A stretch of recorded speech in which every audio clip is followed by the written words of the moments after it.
Did you know that the reason you pay income tax today is because of war? Yes, our modern tax systems were actually born out of the chaos of two of the most devastating wars in history. Let's travel back in time and see how two global wars reshaped the world's tax systems and changed how governments work forever. Hello everyone, and welcome to the Tax Gate. Hit the subscribe button and let's get started. So, let's start with life before the world wars. Back then, governments didn't collect money the way they do now. There were no monthly salary deductions, no income tax forms. Most countries relied on old-fashioned taxes, on things like land, trade, or imported goods. Income tax did exist in a few places, like Britain, but only the very rich paid it. Ordinary people didn't even think about tax. But everything was about to change. Then came the first great crisis of the 20th century, World War I, and suddenly governments needed money. A lot of money. World War I was unlike anything the world had ever seen. Millions of soldiers, mountains of weapons, endless supplies needed to keep armies going. And wars like that don't come cheap. So, for the first time, governments realized they needed a new kind of tax, one that could bring in huge amounts of money directly from citizens and companies. That's when income tax became the hero of government finance. In the United Kingdom, rates jumped from 6% to over 30%. And in the United States, something historic happened. Congress introduced income tax just before entering the war. Countries like Germany introduced war profit taxes to target those profiting from war contracts. By the time the war ended, but the idea of taxing income didn't. Tax had become normal.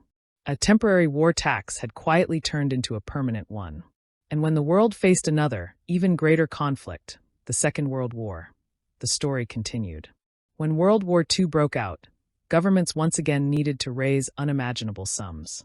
In the U.S., President Franklin Roosevelt had to find a way to fund the war without collapsing the economy. So, he expanded income tax beyond the rich. For the first time, ordinary working people started paying income tax too. And in 1943, something new was introduced, the withholding system. Instead of paying once a year, people started having taxes taken directly from their paychecks. It was faster, smoother, and ensured money flowed steadily to the war effort. That's how the pay-as-you-earn system we still use today was born, right in the middle of a global war. Also across the ocean, Britain was doing the same, and even more. The UK increased taxes to record levels, with top rates above 90%. But those taxes didn't just pay for bombs and soldiers. When peace returned, they also helped rebuild the country afterward. The taxes that once funded war, they started to fund public health care, education, and social programs, the foundations of modern welfare systems. In a way, the taxes born out of war went on to build peace. And that's the part of the story many people don't realize. The income tax we pay today, the one that funds our roads, schools, and hospitals, began as an emergency measure to finance two of the most devastating wars in history. So, next time you see income tax on your payslip or your tax return, remember this. It's not just a deduction, it's a small piece of history that shaped the modern world. More interesting videos are coming, so like and subscribe for more insights into historical tax topics. And thanks for watching Tax Gate.